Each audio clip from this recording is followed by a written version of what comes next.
হেদায়েতকে যদি আমরা স্পষ্টভাবে বুঝতে চাই তাহলে আমরা আরবদের কাছে ফিরে যাব। তারা হেদায়েত শব্দটাকে কিভাবে ব্যবহার করত, হেদায়েতটা কি আসলে কোরআনুল কারীমের হেদায়েত।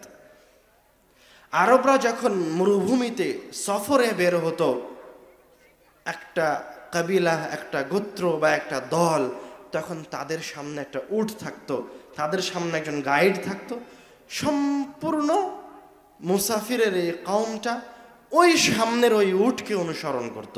তো আরবরা যেই উটকে অনুসরণ করত, যে উটটা সামনে দিয়ে যেত, ওই উটকে বলতো হাদি।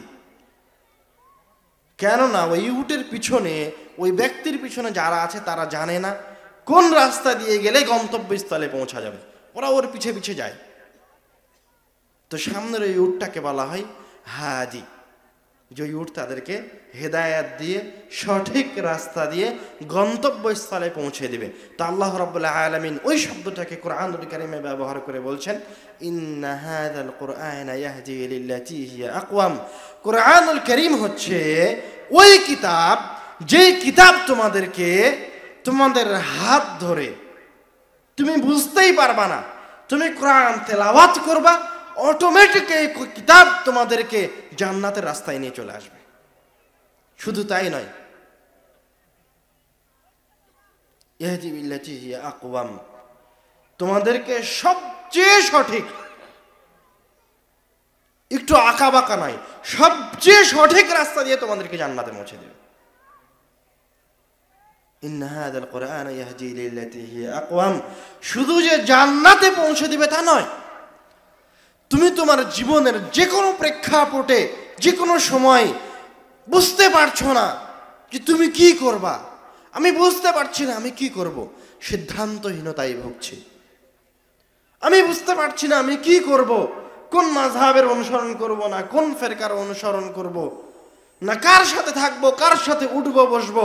তা আল্লাহ রাব্বুল আলামিন বলছেন, তুমি কোরআনুল কারীমের কাছে আসো, কোরআনুল কারীম তোমাকে সবচেয়ে সঠিক জায়গায় পৌঁছে দিবে, তোমার সঠিক সিদ্ধান্তে পৌঁছে দিবে, কারো কাছে যাওয়া লাগবে না। আমরা যদি এই হেদায়েতকে আরো স্পষ্ট করে বলি, তাহলে এই হেদায়েতটা যে কতটা সূক্ষ্ম, কতটা সুন্দর, কতটা চমৎকার, তার অসংখ্য নমুনা এই পৃথিবীতে রয়ে গেছে। এখনো আপনি যদি গুগলে গিয়ে সার্চ দেন যে শুধুমাত্র কোরআন তেলাওয়াত শুনে ইসলাম গ্রহণ করেছে, তো অসংখ্য মানুষ পাবেন। শুধু তাই নয়, যে কোরআনুল কারীমের অনুবাদ বুঝে না, সেও অনেক সময় শুধু কোরআন তেলাওয়াত শুনে ইসলামের দিকে ধাবিত হয়েছে। সুবহানাল্লাহ। যে ওমর রাদিয়াল্লাহু তাআলা আনহু এই প্রতিজ্ঞা করে আছে যে আমি মুহাম্মদকে হত্যা করব, সেই মুহাম্মদ সাল্লাল্লাহু আলাইহি ওয়াসাল্লাম সেই ওমর রাদিয়াল্লাহু তাআলা আনহু কোরআন তেলাওয়াত শুনে এখন বলছে যে মুহাম্মদ কই, আমাকে মুহাম্মাদের কাছে নিয়ে যাও, আমি ইসলাম গ্রহণ করব। সুবহানাল্লাহ। এর নাম হচ্ছে হেদায়েত। কোরআন তেলাওয়াত শুনবেন অথবা কোরআন তেলাওয়াত করবেন, এই কোরআন আপনার অজান্তে আপনাকে হেদায়েত প্রদান করবে, সঠিক রাস্তায় পৌঁছে দিবে। আল্লাহ রাব্বুল আলামিন জিনদের হেদায়াতের একটা ঘটনা কোরআনুল কারীমে বর্ণনা করেছেন। জিনেরা তথ্য সংগ্রহের জন্য আসমানের নিকটবর্তী স্তরে যায়, পৃথিবীতে কোথায় কি হবে সেটা শোনার জন্য। তো এক সময় গিয়ে তারা আসমানের নিকটে যায়, যখনই কাছে যায় তখনই শিহাব নামক তারকা অগ্নিস্ফুলিঙ্গ তাদের ধাওয়া করে আসে, তারা আসমানের নিকটে যেতে পারে না। তখন তারা তাদের সর্দারের কাছে এসে বলে, হাইলা বাইনানা ওয়া বাইনা খাবারিস সামা, আমাদের মাঝে আর আসমান থেকে যে আমরা খবর সংগ্রহ করতাম, যে জায়গায় আমরা বসে বসে আসমানে কি হচ্ছে, দুনিয়াতে কি হবে এগুলো শ্রবণ করতাম, ওই জায়গায় আমরা যেতে পারছি না। তখন জিনদের সর্দার বলল, নিশ্চয় আল্লাহ রাব্বুল আলামিন এই জমিনে কোনো কিছু প্রেরণ করছেন, অথবা মহান কোনো ঘটনা এই জমিনে, এই পৃথিবীতে ঘটছে, যার কারণে তোমরা আসমানের নিকটবর্তী হতে পারছো না। তোমরা দলে দলে বিভক্ত হয়ে পুরো পৃথিবীতে ছড়িয়ে পড়ো, দেখো কোথায় কি হয়েছে। তো জিনরা দলে দলে বিভক্ত হয়ে পুরো পৃথিবীতে খুঁজতে লাগলো কোথায় কি হয়েছে। খুঁজতে খুঁজতে জিনদের একটা দল উকাজ নামক বাজারে এসে পৌঁছলো, আরবের, যেখানে রাসূল সাল্লাল্লাহু আলাইহি ওয়াসাল্লাম তার সাহাবীদেরকে নিয়ে ঈশা অথবা ফজরের সালাত আদায় করছিলেন। তো জিনেরা যখন ওই জায়গায় পৌঁছলো, আল্লাহ রাব্বুল আলামিন কোরআনুল কারীমে তাদের কথা বর্ণনা করছেন এইভাবে, وَإِذْ صَرَفْنَا إِلَيْكَ نَفَرًا مِنَ الْجِنِّ يَسْتَمِعُونَ الْقُرْآنَ فَلَمَّا حَضَرُوهُ قَالُوا أَنصِتُوا। যখন জিনদের এই দলটা ওই জায়গায় পৌঁছলো, রাসূল সাল্লাল্লাহু আলাইহি ওয়াসাল্লামের কোরআন তেলাওয়াত শুনতে পেল, তখন তারা বলল আনসিতু, তোমরা চুপ করো, চুপ করো, আমরা এটা কি শুনছি, কি ধরনের আয়াত শ্রবণ করছি, কি আশ্চর্য আয়াত। ফালাম্মা কুদিয়া ওয়াল্লাউ ইলা কওমিহিম মুনযিরিন। যতক্ষণ পর্যন্ত রাসূল সাল্লাল্লাহু আলাইহি ওয়াসাল্লাম কোরআন তেলাওয়াত করতে থাকলেন, জিনদের ওই দল রাসূল সাল্লাল্লাহু আলাইহি ওয়াসাল্লামের কোরআন তেলাওয়াত শুনতে থাকলেন। ফালাম্মা কুদিয়া ওয়াল্লাউ ইলা কওমিহিম মুনযিরিন, যখন কোরআন তেলাওয়াত শেষ হয়ে গেল, দ্রুত তারা তাদের কওমের কাছে ফিরে গেল। ফিরে গিয়ে কি করলো? ফিরে গিয়ে তাদের কওমকে বলছে, ইয়া কওমানা ইন্না সামি'না কিতাবান উনজিলা মিন বা'দি মূসা। হে আমাদের কওম, হে আমাদের সম্প্রদায়, আমরা মূসা আলাইহিস সালাতু ওয়াস সালামের পরে, ঈসা আলাইহিস সালামের পরে সকল নবীগণের পরে এমন একটি কিতাবের আয়াতকে শ্রবণ করেছি যেগুলি পূর্ববর্তী সকল নবীর সত্যায়ন করছে। এমন এক কিতাবের আয়াত শ্রবণ করলাম যেগুলি পূর্ববর্তী সকল কিতাবের সত্যায়ন করছে। যেই কিতাব তাওরাত, জাবুর, ইনজিল সকল কিতাবের সত্যায়ন করছে, এইরকম একটি আশ্চর্যজনক কিতাবের আয়াত শ্রবণ করেছি। ইহদি ইলাল হাক্কি ওয়া ইলা তরিকিম মুস্তাকিম, এই কিতাবটা হকের দিকে, সত্যের দিকে আহ্বান করছে।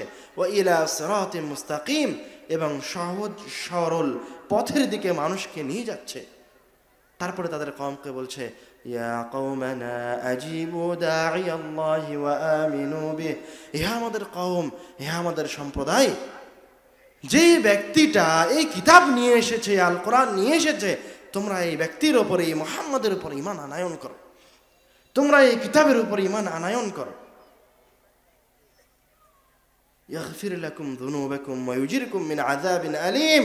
তোমরা যদি এই কিতাবের উপর আর এই মুহাম্মাদের উপর ঈমান আনায়ন করো, তাহলে আল্লাহ রাব্বুল আলামিন তোমাদের পূর্ববর্তী যত গুনাহ আছে সব মাফ করে দিবেন। ওয়া ইউজিরকুম মিন আযাবিন আলীম, এবং তোমাদের জন্য যে যন্ত্রণাদায়ক শাস্তি নির্ধারণ করা ছিল, সেই শাস্তি থেকে তোমাদেরকে মুক্তি প্রদান করবেন। সুবহানাল্লাহ। এই ঘটনা আমরা কেন বললাম? কোরআনুল কারীমের হেদায়েত বোঝানোর জন্য বললাম। আপনি যখন কোরআনুল কারীম তেলাওয়াত শ্রবণ করবেন বা কোরআন তেলাওয়াত করবেন, তখন আল্লাহ রাব্বুল আলামিন নিমিষেই, কয়েক সেকেন্ডের মাঝে আপনাকে হেদায়েত দিয়ে দিতে পারেন। যেই জিনেরা খুঁজতে বের হয়েছিল পৃথিবীতে কি হয়েছে, ওরা ইসলাম গ্রহণ করে ফিরে গেছে। শত শত সাহাবী শুধু কোরআনুল কারীমের আয়াত শ্রবণ করে ইসলাম গ্রহণ করেছে। আজও অসংখ্য মানুষ কোরআনের আয়াতের অর্থ বুঝে না, শুধু শ্রবণ করে ইসলাম গ্রহণ করেছে। আমি আপনি তো মুসলমান। আমাদের জন্য কোরআনুল কারীমের মাধ্যমে হেদায়েত পাওয়া, সবচেয়ে সঠিক রাস্তা, দিশা পাওয়া আরো সহজ। শুধুমাত্র কোরআন তেলাওয়াত শ্রবণের ফজিলতের কথা বলে আল্লাহ রাব্বুল আলামিন বলছেন, وَإِذَا قُرِئَ الْقُرْآنُ فَاسْتَمِعُوا لَهُ وَأَنصِتُوا لَعَلَّكُمْ تُرْحَمُونَ। তোমাদের মাঝে থেকে কেউ যদি নিজের মুখটাকে বন্ধ রেখে, কারো সাথে কথা বলা বন্ধ রেখে মনোযোগ সহকারে কোরআন তেলাওয়াত শ্রবণ করে, তো এই মনোযোগ সহকারে কোরআন তেলাওয়াত শ্রবণ করার বিনিময়ে আল্লাহ রাব্বুল আলামিন তার উপর তার রহমত বর্ষণ করবেন। শুধু তাই নয়, কোরআন তেলাওয়াতের শ্রবণের আরো চমৎকার একটা ঘটনা শুনেন। হাদিসে এসেছে, عن البراء بن عازب رضي الله تعالى عنه قال كان رجل يقرأ سورة الكهف। একজন সাহাবী, একজন ব্যক্তি সূরা কাহফ তেলাওয়াত করছে।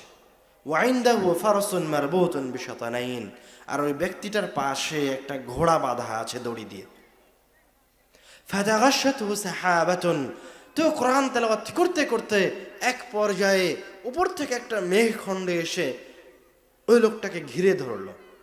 ওয়াজাআলাত তাদনু, এবং আস্তে আস্তে ওই মেঘখণ্ডটা আসমান থেকে তার দিকে নেমে, ওয়াজাআলা ফারাসুহু ইয়ানফিরু মিন, আর তার পাশে যে ঘোড়াটা বাঁধা ছিল ওই ঘোড়াটা প্রচন্ড ছোটাছুটি শুরু করে দিল। এই দৃশ্য দেখে সাহাবী কোরআন তেলাওয়াত বন্ধ করে বাড়ি চলে গেলেন। ফালাম্মা আসবাহা আতা নবী সাল্লাল্লাহু আলাইহি ওয়াসাল্লাম ওয়া যাকারা যালিকা লাহু, এবং সকাল হতেই আগেই মুহাম্মদ সাল্লাল্লাহু আলাইহি ওয়াসাল্লামের কাছে এসে ঘটনা খুলে বললেন।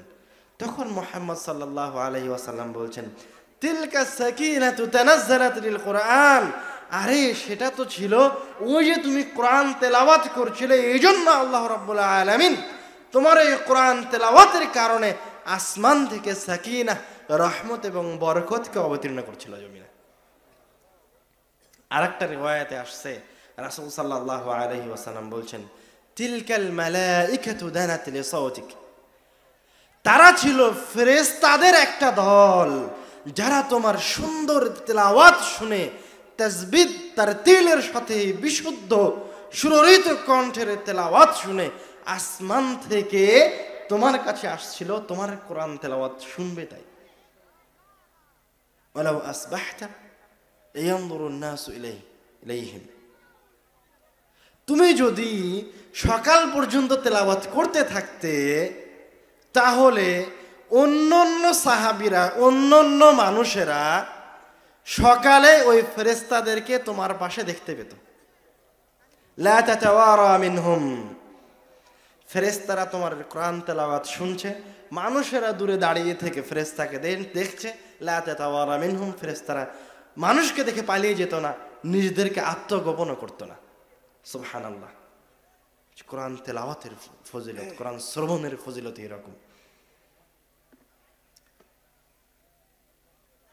তাহলে যারা কোরআন তেলাওয়াত করছে, নিজে পাঠ করছে, তার কত ফজিলত রয়েছে। কোরআন তেলাওয়াতের ফজিলতের দিকে যদি যাই তাহলে আমরা প্রথমেই কোরআনের একটা অক্ষর পাঠের ফজিলত বলবো। হাদিসে এসেছে, عن أنس بن مالك رضي الله تعالى عنه قال قال رسول الله صلى الله عليه وسلم, رسول صلى الله عليه وسلم বলেছেন, من قرأ حرفا من كتاب الله فله به حسنة والحسنة بعشر أمثالها, কেউ যদি কোরআনুল কারীমের একটা অক্ষর পাঠ করে তাহলে তাকে একটা অক্ষরের বিনিময়ে 10টা নেকি প্রদান করা হবে। সুবহানাল্লাহ। লা আকুলু আলিফ লাম মিম হারফ, আমি এই কথা বলবো না যে আলিফ লাম মিম হারফ, বরং আলিফুন হারফুন লামুন হারফুন মিমুন হারফ, অর্থাৎ আমি যখন তেলাওয়াত করলাম আলিফ লাম মিম, আমার হাসানায় এই 3টা অক্ষর তেলাওয়াত করার বিনিময়ে 30 নেকি লেখা হয়েছে। সুবহানাল্লাহ। একটা অক্ষর তেলাওয়াত করলে কত নেকি? পিছনের মানুষেরা শুনতে পাচ্ছেন না? একটা অক্ষর তেলাওয়াত করলে কত নেকি? মনে রাখতে হবে, ভুলে যাওয়া চলবে না, প্রত্যেকটা ফজিলত মনে রাখতে হবে। এবার আসেন আরেকটা হাদিসে, عن عقبة بن عامر رضي الله تعالى عنه قال خرج رسول الله صلى الله عليه وسلم ونحن في الصفة, রাসূল সাল্লাল্লাহু আলাইহি ওয়াসাল্লাম তার বাড়ি থেকে বের হলেন আর আমরা মসজিদে নববীর ছায়াতলে অবস্থান করছি।